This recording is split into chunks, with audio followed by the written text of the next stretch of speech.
So in this class, we're going to look at what is called k-means clustering method. K-means clustering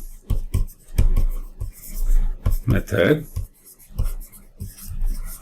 So when somebody says that that he wants to do a kind of a clustering, so this is some kind of a grouping, right? So grouping into k groups, right? That's what it means, k groups. Which also means that you need some kind of a notion of similarity, right? When you say that, right, you're going to group things together.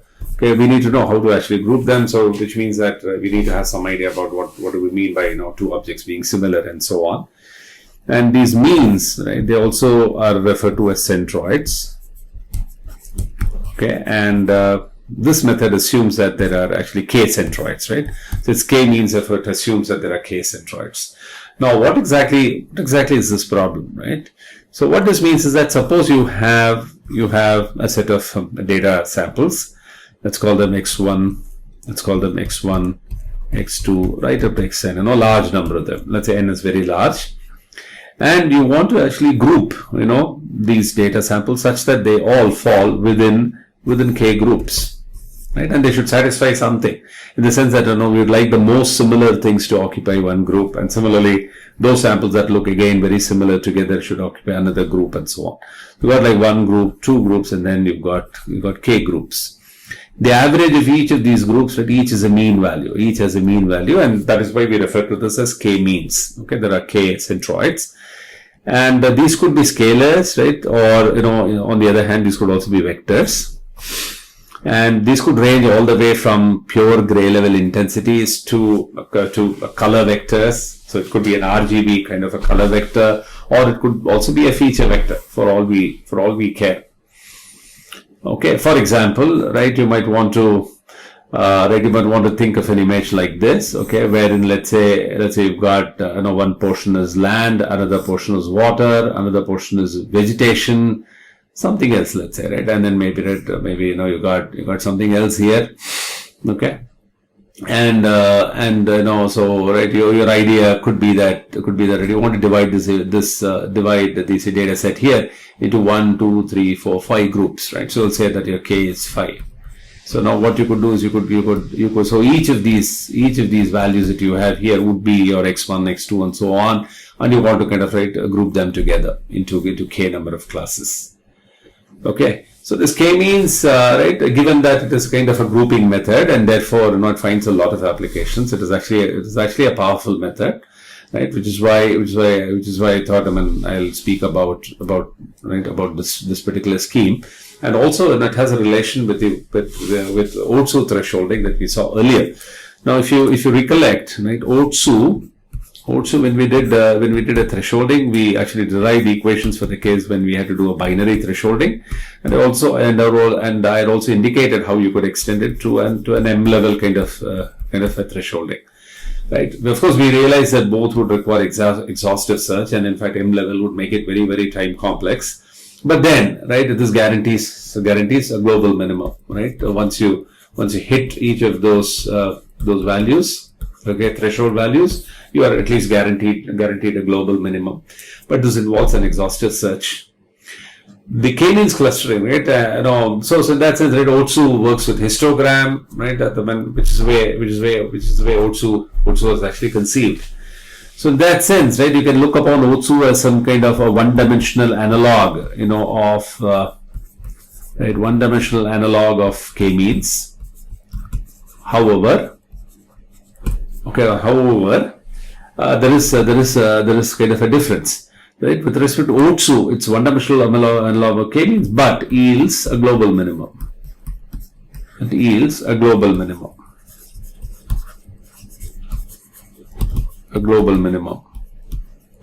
However, k-means, right? K-means guarantees.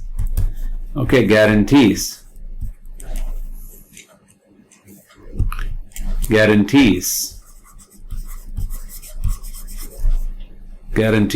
local minimum.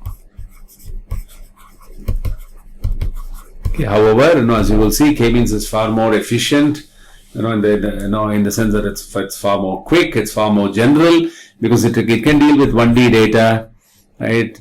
It can deal with 2D data in the sense that you could have shapes and so on, okay, which you could incorporate.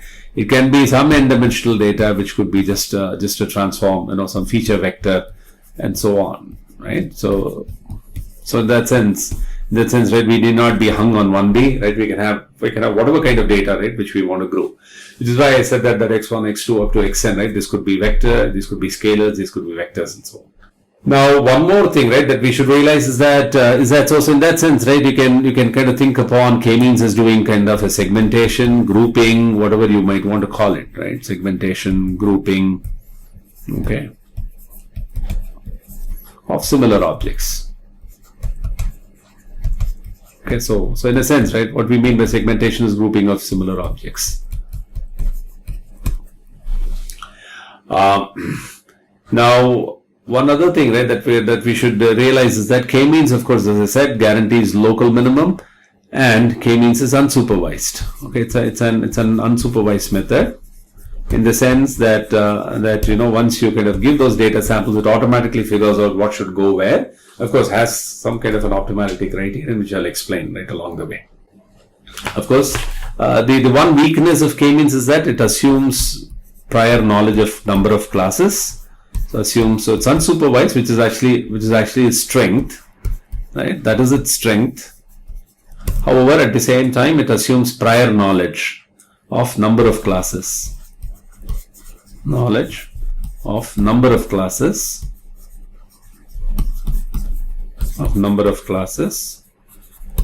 And therefore, right, so because of the fact that it assumes a prior number of classes, which is k. Okay, so in that sense, you might say, well, how do I know precisely what my k is, and so on. So, right, there is an extension of k-means called the ISO data, which I will explain later. Okay, so basically there is a way out of this. So even if you do not know k exactly, you could start with an approximate k, and then you could decrease, increase, and so on along the way. Okay, but that is not k-means. Okay, that is called ISO data. Okay, I'll talk about it later. That's the kind of built along k-means, but then has some, say, additional flexibility. So as of now, we just realize that that we need to know the number of classes. Now, how does this k-means clustering work? Okay, now let's kind of go through what it does. So as I said, one of the first things, right, which you really need is a notion of similarity. Okay, assumes that say we have data samples. I'll start with the scalar case, and then right, we can actually see what will happen if you have vector x1, x2 all the way up to xn. Right, and again, as we said earlier, we want to group them into. These have to be grouped into, let's say, m classes. These have to be grouped into m classes. Okay, that is our goal. So we need to assign. So we need to assign. So well, I just wanted to also mention that right, this can also be looked upon as a labeling problem. Okay, so some people even kind of look upon this as some kind of a labeling problem. So by labeling, right, what we really mean is each of these groups, right, that you have. Okay, you can think of each of it as a label, and therefore when you have this data x1, x2 all the way up to xn. Right, you can kind of think upon x1 being assigned a label. Okay, that is the mean of the centroid of this cluster. The second guy, right, gets another label. Then another whatever, right, another data sample gets another label, whatever, right, and so on. So in a sense, right, this is also called a labeling problem. Now we need to assign each xi to the true class, or what's called a correct class, and therefore we need a similarity measure. Okay, in order to do this, we would need what, let's say, it's really a similarity measure. Okay, now I'll go through a few of them, but then the most common and the most effective, in fact, right, in almost all cases, is simply a Euclidean distance. So we still haven't seen the algorithm as yet. Okay, but just to know as to what kind of similarity measures it can use. So we say that, so in a sense, this is the most common Euclidean distance because it's very simple to compute, right? So xi, right, we will say belongs to k star. That means it belongs to group k star if k star, right, is equal to argmin 1 less than or equal to k less than or equal to m. Okay, and xi minus mu k square, right? So what this means is that you got like k means, right? So you got like mu1 to be the mean of this, mu2 to be the mean of this, and let's say mu k to be the mean of okay, right, mu k to be let's say, right, some other kth group, and then all the way up to, let's say, mu m, all the way up to mu m. So let's call this as mu m. So right, we have this set of samples. So let's say I pick some xi arbitrarily, right? I check, is this thing closest to mu1 or mu2 or mu k, or right, whichever. Right, I run through all of them, and then the one, right, with respect to whichever centroid, right, this has the smallest Euclidean distance. So we say that, right, so we assign xi to that group, right? So which is what we mean by xi actually belongs to k star. So we drop xi here, right? If let's say xi happens to be closest to mu1, if xi happens to be closest to mu2, then we will drop xi there, right? And then the same thing we would have to repeat with all data samples. So if it was a vector, of course, right, then the vector case would have been simply, right, that was a scalar case, and the vector case would have been simply norm xi, right, minus mu k norm square, right? We would have simply looked at this as a similarity measure, and then searched over all case for a given xi, and then whichever mu k, right, this xi has the smallest, is kind of the closest in the Euclidean sense, but I said xi actually belongs to that group. Now, another thing, another metric is called the normalized Mahalanobis distance. So it's nice that it's named after an Indian, right? Normalized Mahalanobis, this distance, who's from ISI, right? Mahalanobis distance. And this takes the variance into account, right? So for the scalar case, right, what we will do is we'll say xi belongs to k star if k star turns out to be arg min 1 less than or equal to k less than or equal to m xi minus mu k the whole square by sigma square k. Right? So it actually means that, right? So in addition, right, you're trying to take the variance into account, which then means that if you had a vector case, okay, if you, instead of a scalar case, if you had a vector case, that would mean that you're going to look at arg min 1 less than k equal to m. Then you would have had xi minus mu k. Of course, this should all evaluate to a scalar transpose rk inverse xi minus mu k. Right? So this is a row, then this is a column, and then in between you have rk inverse. This is a covariance. Now, but then as you can see, right, it makes more sense to use the variance also, right? It goes back to the joke on a bunch of statisticians, right, that they say who drowned in a swimming pool because they found because whose average height was 5 feet, but then, right, it had a variance of actually 3 feet. Right, so it's like that. So if you ignore variance, right, it may not be a wise thing to do, and therefore, right, this takes the variance into account. But then, it also kind of, right, puts a stress on your method, because it also means that you need to have a good estimate of the variance. If it's scalar, maybe it's still possible, but it's a vector, you need a covariance matrix, and especially for each group, right? And do we have enough number of samples in every group in order to be able to do that? Could still be a question, a question mark. And therefore, right, this kind of a metric is used only, right, when you're confident that you can get a robust estimate of RK. If you can't get a robust estimate of RK, right, then we would not even attempt it. In fact, we will end up doing worse than a Euclidean if we have bad estimates of RK or mu or let's say sigma square K. And therefore, this should be attempted only if you have enough number of data samples in every group and you feel that, right, you can actually make robust estimates of covariance. Mean, of course, right, you can do it, but then you need also good estimates of the covariance. Now, a further extension, right, of this is actually what is called higher order statistics based metric.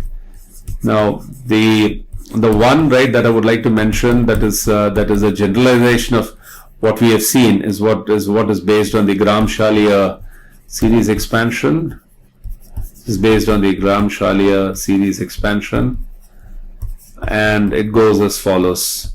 Well, anyway, right, this is only for information's sake, right? This kind of a metric is seldom used. But then the fact is that it is just interesting to know that, or kind of good to know that such a thing exists.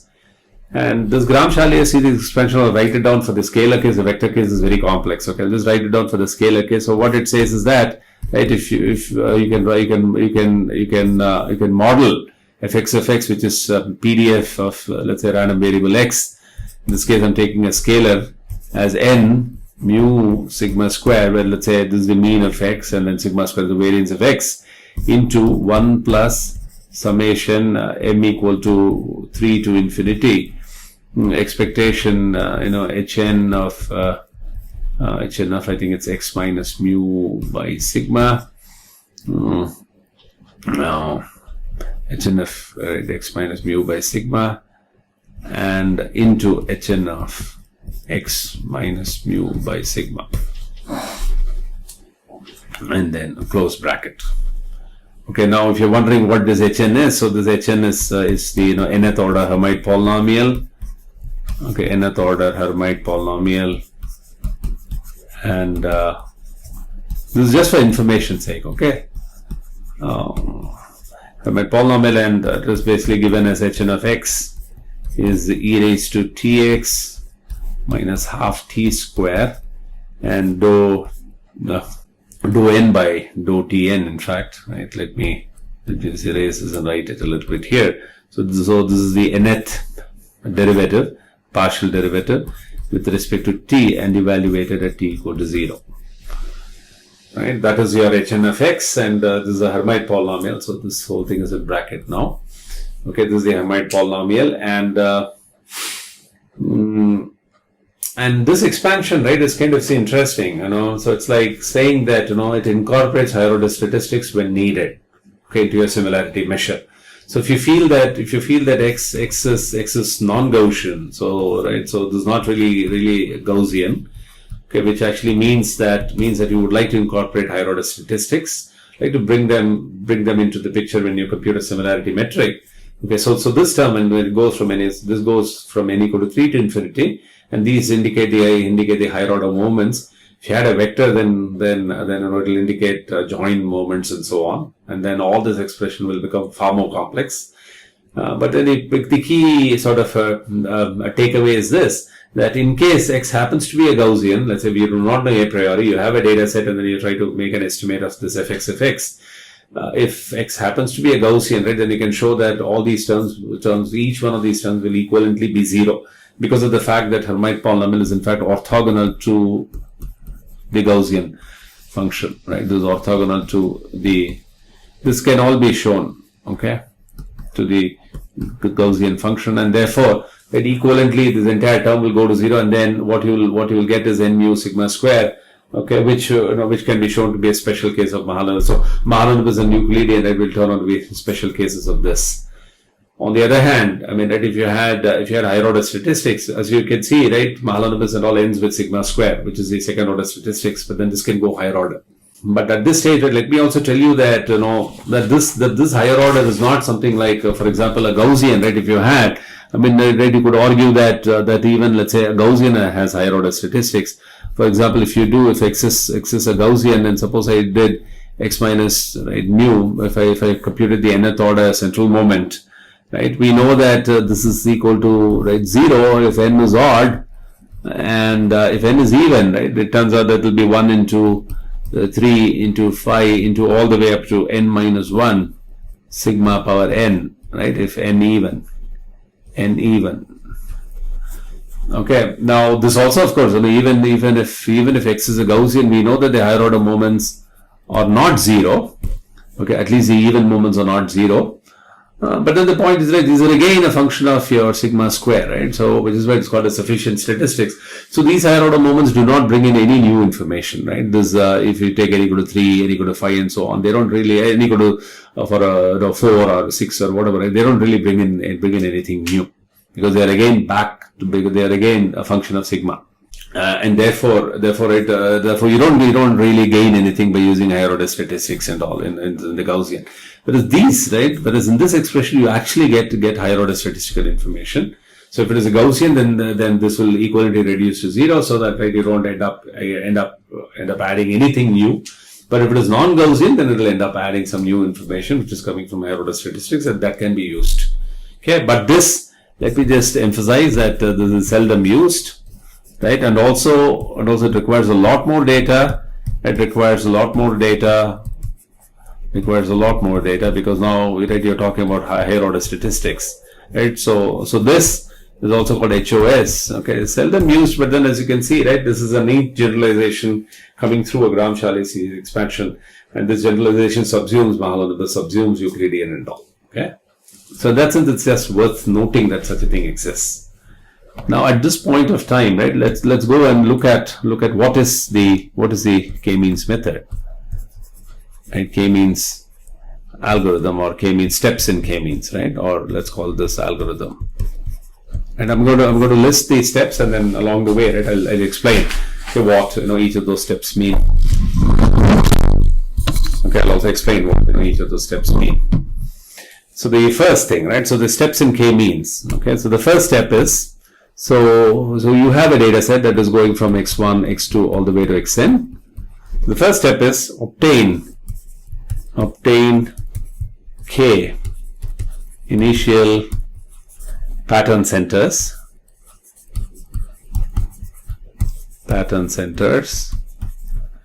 and divide the data set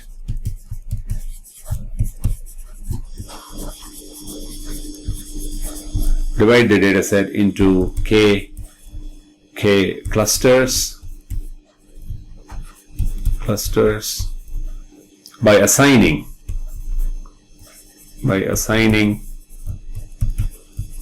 each data sample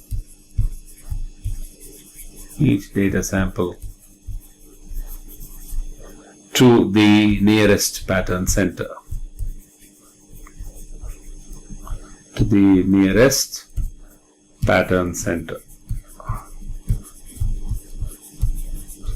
So what this means is, obtain k initial pattern center. So this is obtained randomly. Okay, so you do a random pick. So randomly pick, right, k of these guys, because you want to group them into k groups. So what you do is, so you randomly pick k centers. Okay, so as you pick k centers, you don't have anything in these groups as yet, because all that you have kind of randomly picked what you believe could be likely centers. And then what you do is, now you start, once you have picked those k centers randomly, then you start to revisit all the samples now. Look at x1, see as to where it goes, right? Is it closer, right, to this mean that you picked, or that mean that you picked, or that mean that you picked, and so on, and then assign it. Then go to x2, see whether it goes here, it goes here, it goes here, and so on. Right? Okay? So basically that way you assign all of them into these k groups. You are like 1, 2, 3, all the way up to k groups. Then 2, find the sum square error. For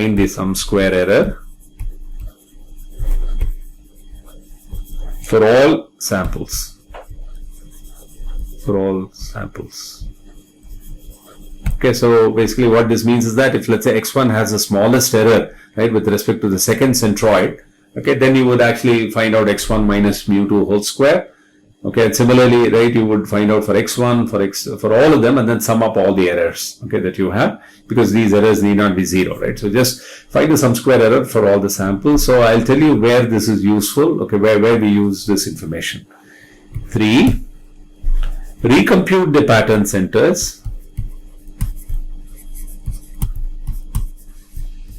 recompute the pattern centers to be the centroids of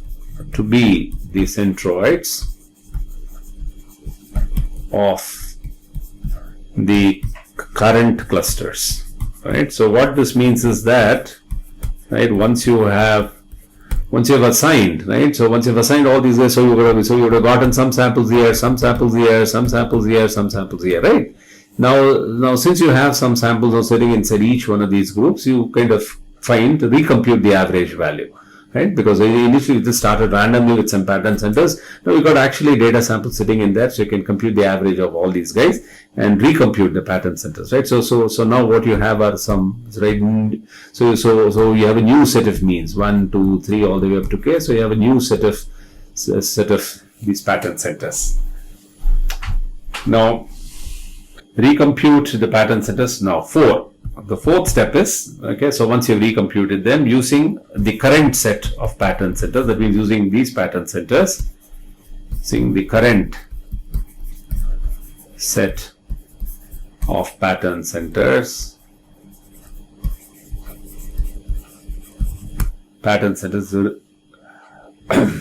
recompute the data partition. So, right, so you can kind of look upon this as a kind of a data partitioning scheme, right? Recompute the data partition,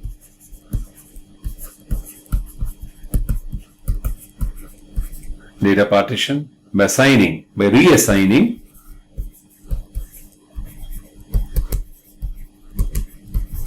each data sample to the nearest pattern center. Each data sample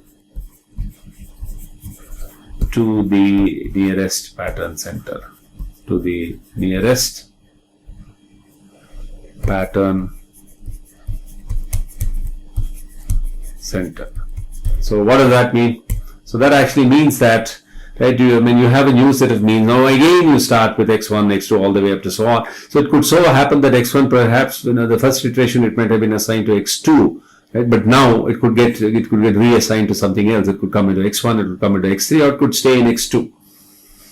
Right? So you kind of reassign.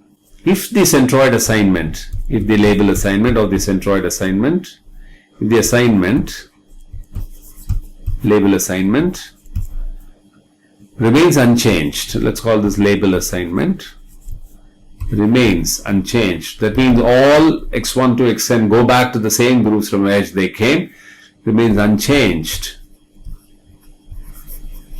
Then we are kind of done, right? Then go to step 5. Which means you are actually done. Else, go to step, what is that? Go to step 3. So step 3, right? If we go back here, so kind of step 3, well, right, you should ideally go to step 2. Okay, and let me write it as step 2. So because right now what you can again do is, you can compute your error, okay, and then again kind of go on, then again recompute. So what this means after this, right, you might again have a new set of data samples coming in, new data samples coming in, new data samples coming in, again recompute the average, and then you go on, okay, until the label assignment is unchanged. What is step 5, right? We never said what is step 5. So return the current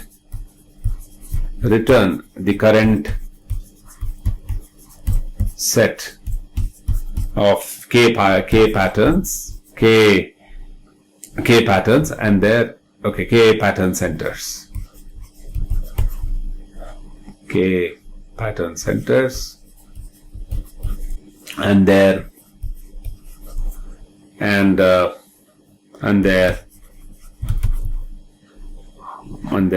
statistics if needed.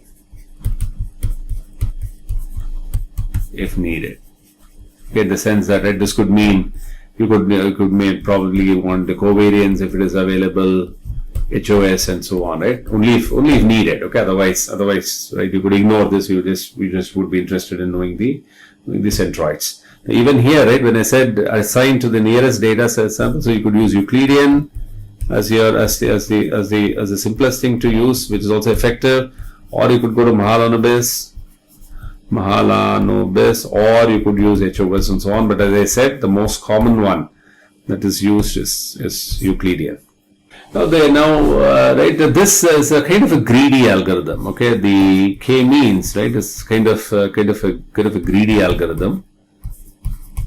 Okay, greedy algorithm.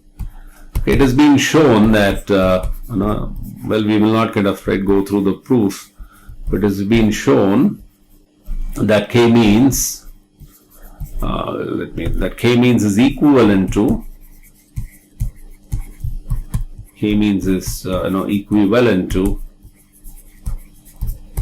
equivalent to running a gradient descent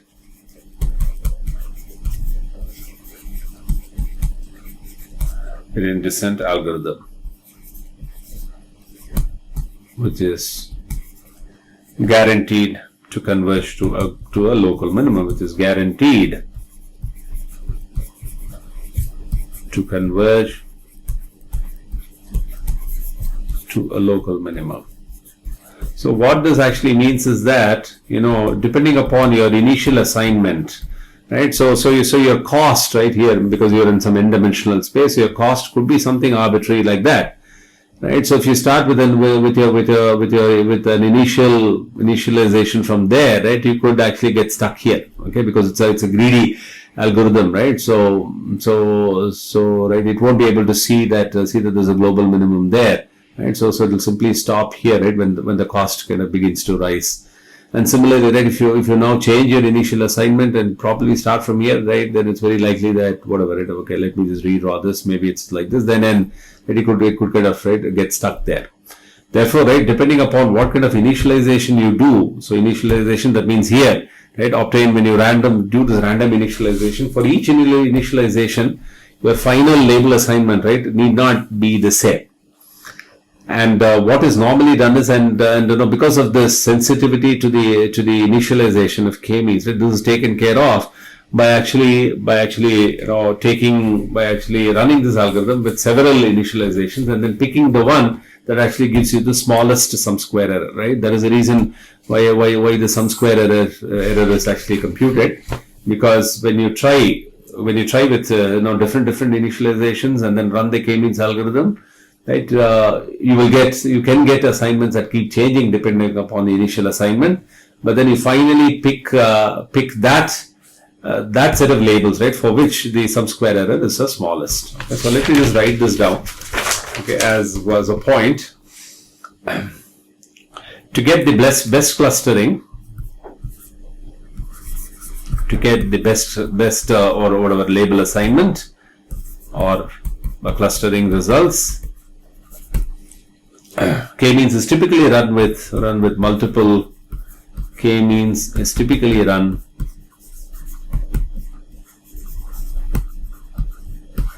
with multiple initializations,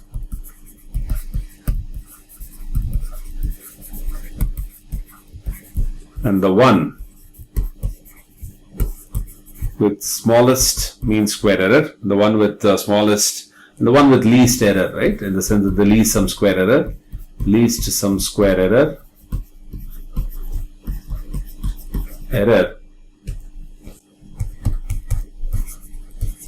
is chosen for label assignment,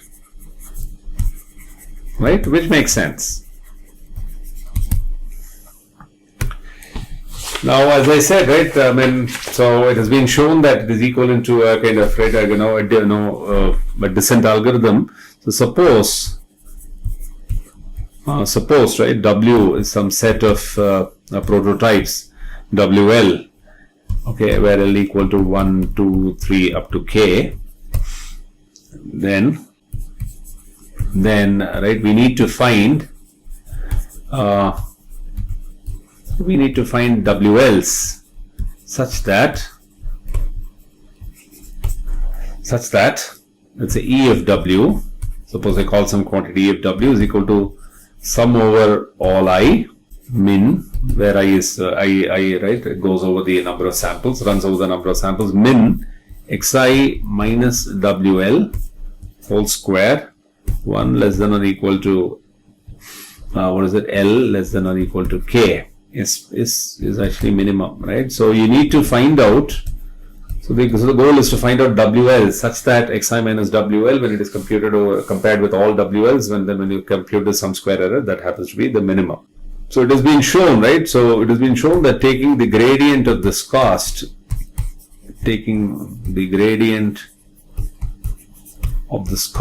is equal, right? We will not enter into the proof of this, but then, right, taking the gradient of this cost is equivalent to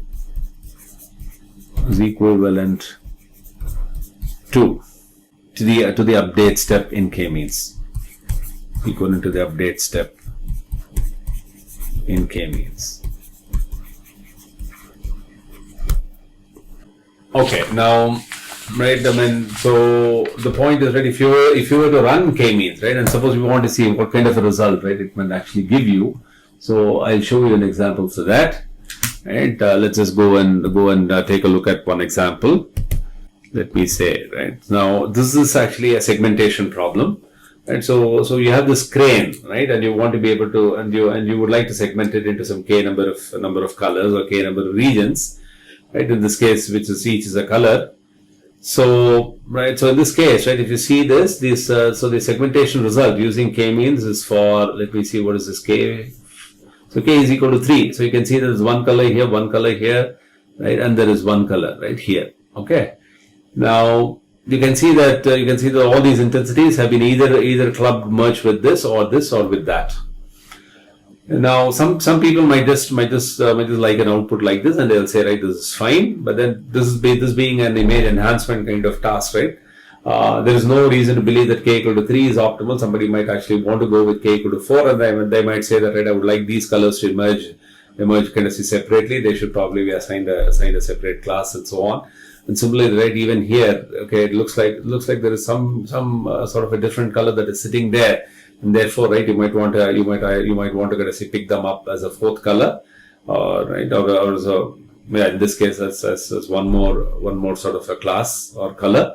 Now that is again up to you, right? So some people might be happy with this, some people might want to choose k equal to 4 and so on. Okay, but then the idea is that, right, I mean, even though right, this can only guarantee a local minimum, but still, because of the fact that you can run it over multiple initializations and choose the one, right, which gives you the lowest error and go with the label assignment that you get out of that, right? I mean, nice thing about this algorithm is that, it is fast and you can do, right, I mean, you can work with 1D, 2D, whatever, right, n-dimensional feature vectors, and even a simple Euclidean distance, right, works quite well.